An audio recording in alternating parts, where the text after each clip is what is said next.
Can Raze blast me out of diamond lobbies and into that booger rank that is Ascendant? Recently, my YouTube feed has been nothing but Raze one tricks.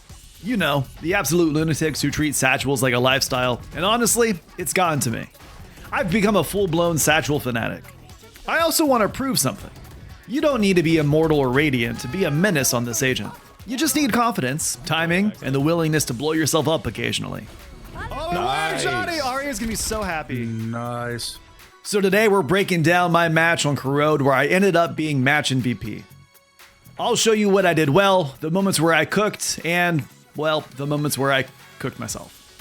Oh no, 28. So let's get into it. The first thing I noticed was how bad my positioning was while on B site. In this comp, and especially on Corrode, Raze gets a ton of value from fighting for space. For example, like B, Link, Elbow, and Heaven. Places your satchels can get you to that you can get a timing on the enemy team. Since Neon routed right, I should have gone left to take elbow space. Instead, on round 1, we somehow ended up on site looking the same way with no space taken to help the fight against the retake. I get a nice pick on ISO and dink fade in the process as they're trying to retrade. Which is rad, but I end up ruining it by backing up and surrendering space. This allows the defenders to take site easily, and we get caught from multiple angles, and we give up the lead round 1. One enemy remaining. I mean, it's a valiant effort.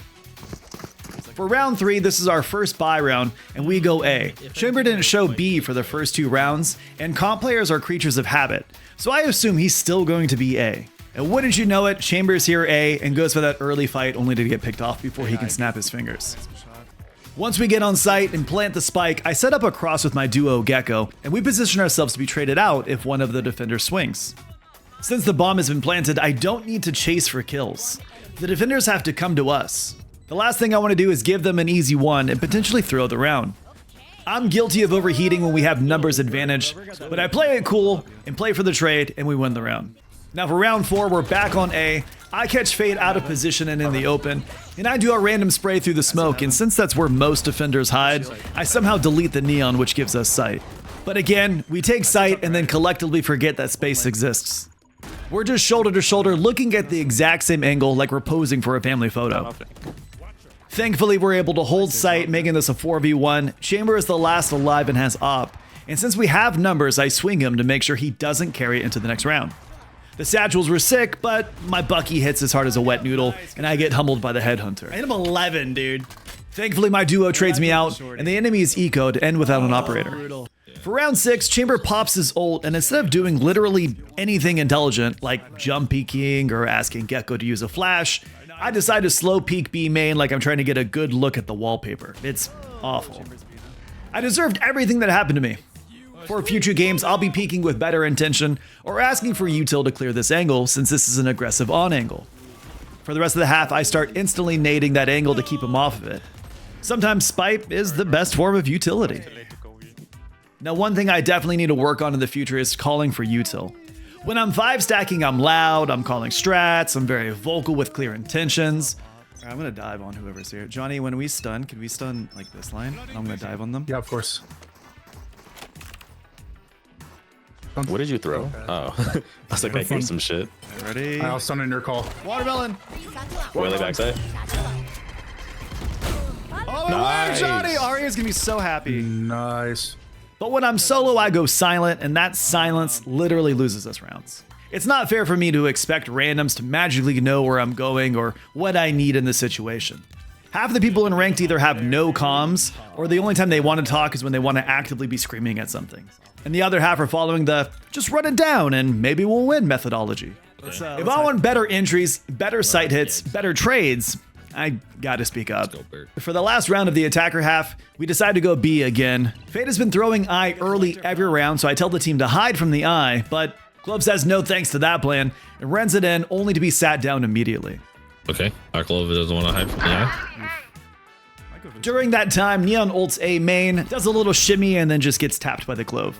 Suddenly, it's a 3v5. Thankfully, Gecko gets a pick, and then we get on site for pretty much free. Now, this time I decide to grab elbow control. I give a lazy peek into CT, but hit a good flick on Neon, catching the ISO off guard in heaven. With ult, I try to tilt the odds in our favor and rocket Clove. Clove counter ults, and as all Cloves do, they turn into like a rabid animal and sprint headfirst into someone, and that somebody was my duo, the Gecko. Clove is able to come back to life and suddenly it's a 2v1, but not in my favor. Spike isn't planted for me, so I have to jump out of heaven and pray to the Riot gods that I can make it. But instead I get executed mid-air, ending the half 6-6.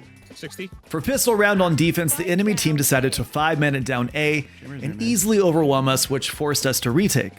I get absolutely sat by this chamber, but thankfully my randoms are able to clutch and we take the lead 7-6. Do we get it? Do we get it? The next 2 rounds go pretty well for us. We win our buy round and we win our bonus round. And at some point, something must have tilted Chamber because they go AFK for the next few rounds.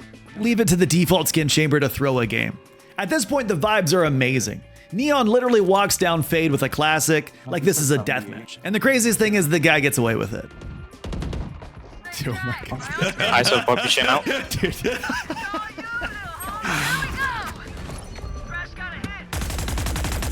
One gone. enemy remaining. Spike down. Close tuck right in your box. One enemy remaining. Nice, guys. On round 18, the enemy team finally realizes that mid is our weak spot, and they push through B link. Thankfully, we shut down Neon B main, which stops the pinch and makes the retake way easier. Meanwhile, Vito is desperately trying and failing to finish this knife kill. Guys, it's already 4v5.